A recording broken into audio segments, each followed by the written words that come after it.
कुल में जन्म के बाद भी क्यों हैं भगवान विष्णु की सबसे अधिक प्रिय? चलिए जानते हैं। कार्तिक मास के शुक्ल पक्ष की एकादशी पर भगवान विष्णु के शालिग्राम रूप और माता तुलसी का विवाह किया जाता है।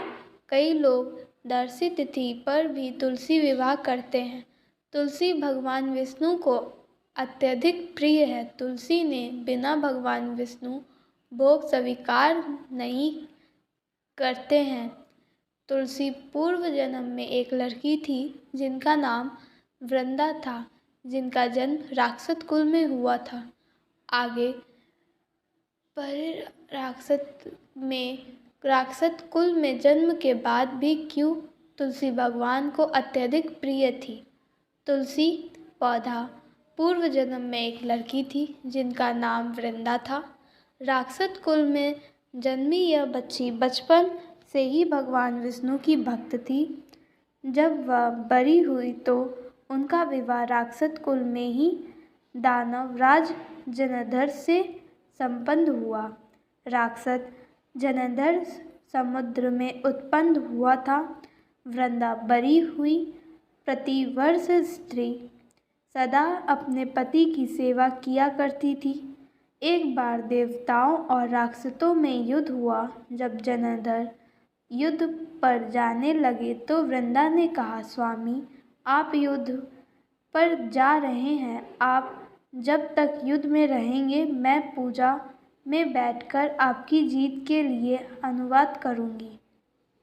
जब तक आप नहीं लौटे आते मैं अपना संकल्प नहीं छोड़ूंगी। जनार्दन तो युद्ध में चला गया और वृंदा व्रत का संकल्प लेकर पूजा में बैठ गई। उसके व्रत के प्रभाव से देवता भी जनार्दन को न हरा सके। सारे देवता जब हारने लगे तो विष्णु जी के पास पहुँचे और सभी ने भगवान से प्रार्थना की।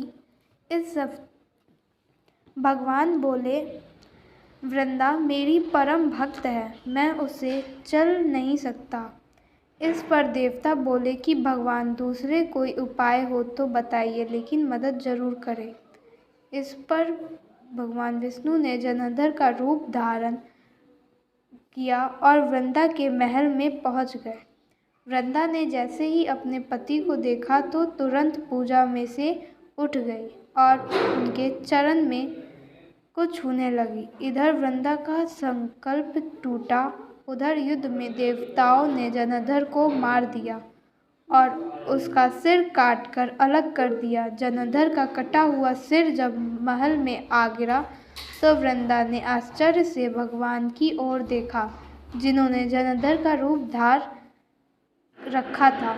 इस पर भगवान विष्णु अपने रूप में आ गए और कुछ बोल न सके। वृंदा ने क्रोधित होकर भगवान को श्राप दे दिया कि वे पत्थर के हो जाएं। इसके चलते भगवान तुरंत पत्थर के हो गए। सभी देवताओं में हाहाकार मच गया। देवताओं की प्रार्थना के बाद वृंदा ने अपना श्राप वापस ले लिया। इसके बाद वह अपने पति का सिर लेकर सती हो गई। उसके राख में एक पौधा निकला। जब भगवान विष्णु जी ने उस पौधे का नाम तुलसी रखा और कहा कि मैं इस पत्थर रूप में भी रहूँगा, जिसे शालिग्राम के नाम से तुलसी जी के साथ ही पूजा जाएगा। इतना ही नहीं, उन्होंने कहा कि किसी भी शुभ कार्य में बिना तुलसी जी के भोग के पहले कुछ भी स्वीकार नहीं करूँगा। सभी से ही तुलसी जी की पूजा होने लगी।